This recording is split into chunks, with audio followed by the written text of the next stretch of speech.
네, 안녕하세요. 현범TV 노현범입니다. 예. 얼마 전에 좀 생뚱맞은 이야기를 들었죠.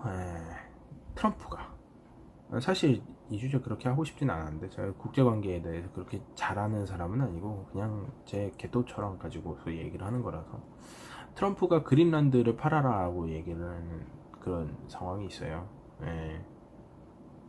머리에 총을 맞았나, 뭐 이런 생각 드는 그런 내용인데, 뭐 우리나라 좀 지면 우리나라로 생각하면 연평도를 팔아라 뭐 약간 이런 느낌? 아니 뭐 연평도 치고는 좀 크죠 그린란드가. 예. 강화도를 팔아라 뭐 이 정도 느낌이겠네요. 이제 일단 덴마크 입장에서는 뭐 말도 안 되는 소리고, 뭐 땅을 주고 팔고 주고 영토를, 그러면 우리나라 땅 뭐냐 자기네 또 땅 그렇게 하는 건가 막 이런, 국가를 사겠네 그러다가 뭐 그런 문제도 있고. 근데 왜 갑자기 트럼프는 머리에 총 맞은 것처럼 그린란드를 팔아라 라고 얘기를 했을까? 뭐 그냥 제 나름대로 생각을 해본 건데요. 일단 영국이 브렉시트를 눈앞에 두고 있습니다. 노딜 브렉시트를 빼기 위해서 보리스 총리가 뭐 됐네 마네 뭐 이런 얘기를 하고 있는데, 제가 봤을 때는 보리스 총리랑 트럼프랑 이 어, 블론드 이디엇이라고 해야 되나? 하여튼 금발 멍청이들이 함께 모여가지고 뭔 짓을 할지 몰라가지고요. 사실 그닥 기대되는 상황은 아니고, 여튼 그 브렉시트를 통해 가지고 영국에서 발생하는 가장 큰 문제는 뭐냐면 영국의 금융산업이 죽어버려요. 지금 안 그래도 프랑스 파리로 옮기겠네 마네 뭐 이런 이야기를 하거든요. 그러면 이제 프랑스 쪽에 금융산업이 확 크는 걸 독일이 그렇게 좋아할 리가 없죠. 독일도 자기네 도이치방크 자꾸 망가지고 막 이러고 있는 판에, 금융의 중심지가 자기네 쪽으로 오면은 뭐 누가 싫겠어요. 그러니까 그런 것들에 대한 알력 다툼들이 있을 거고, 그러다 보면 이제 EU에서 알게 모르게 이런 세력 다툼들이 발생을 하는데, 사실 유럽도 보면 우경화가 상당히 심각한 수준으로 진행이 된 걸로 보입니다. 못해도 10% 15% 정도는 먹고 들어가고 있으니까 극우 정당이. 이제 그렇게 EU가 조금씩 조금씩 붕괴되기 시작할 거고, 이제 외곽부터 약소국부터 붕괴돼서 탈퇴하는 형태로 가지 않을까. 그렇게 되면 이제 가장 기분 좋은 사람은 누구냐면, 나라는 어디냐면 러시아가 될 거예요. 왜냐면 호시탐탐 노리고 있으니까. 그리고 푸틴을 보세요.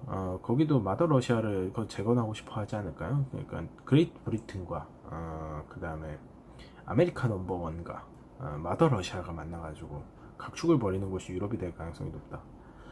그리고 이제 그렇게 해서 간다 그러면 그 동구권과 그 다음에 러시아가 가지고 있는 가장 큰 자원이라고 볼 수 있는 게 이제 북극 항로입니다. 이제 그 온난화 때문에 북극의 얼음이 쉽 깨져가지고, 이제 곧 깨지는 거 쇠빙선이라 그러죠. 얼음 깨면서 가는 거. 대우조선에서 여러 척 지어요. 그 쇠빙선 통해 가지고서 어떤 파이프라인을 건설하겠다. 그러니까 그쪽에다가 그 교역로를 만들어 놓겠다. 뭐 이런 형태를 얘기를 하고 있는데요. 그렇게 됐을 경우에 그 어떤 공급선 이런 것들이 발생을 하잖아요. 지금 우리가 이제 이란이랑 미국이랑도 한 투닥투닥 하고 있는데, 그 이유 중에 하나가 그 호르무즈 해협이지 않습니까? 그 호르무즈 해협을 미국이 막으려고 하고 있어요. 그 공급선이 뭐냐면 중국에다가 가는 원유 수출이 상당히 많은 부분이거든요.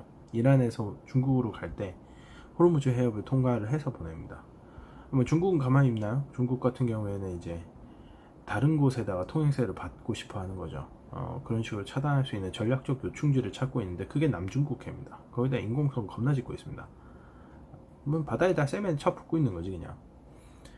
그리고 이제 뭐 홍콩 같은 경우에도 사실 홍콩에 이런 음모론을 제기할 수 있을 것 같아요.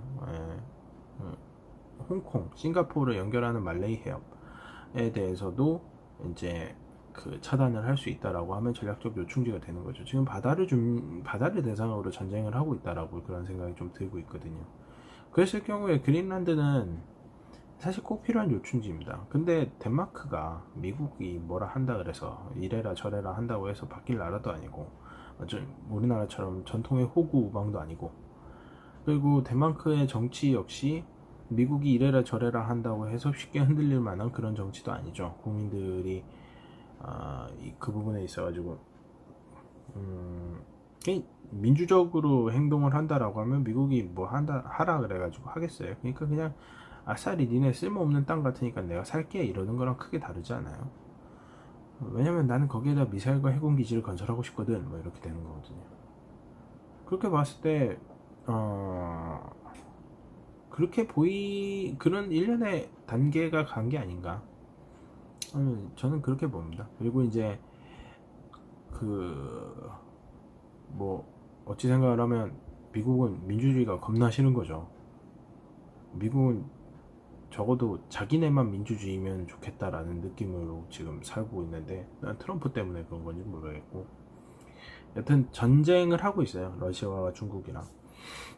그런 의미에서 북한 관계를 좀 보면요.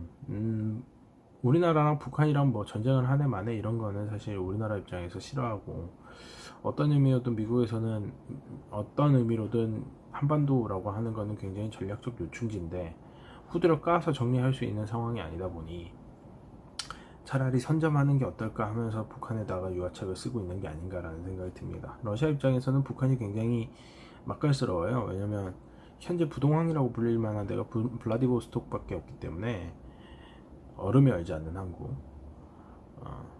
뭐 쉐빙선이라고 하는 걸 열심히 짓고 보낸다고 하지만 모든 배를 쉐빙선으로 만들 수는 없는 노릇이라서 쉐빙선이 한번 지나간 항로를 이용을 하기 위해서 노력을 할 그런 상황이 생길 거거든요. 그러면 부동항에서 출발해야죠. 출발하게 되면 쉐빙선이 부동항이 아닌 데서 출발할 수 있겠지만 그러니까 뭐 낮은 선봉 이런 데를 노리지 않을까라는 생각을 좀 합니다.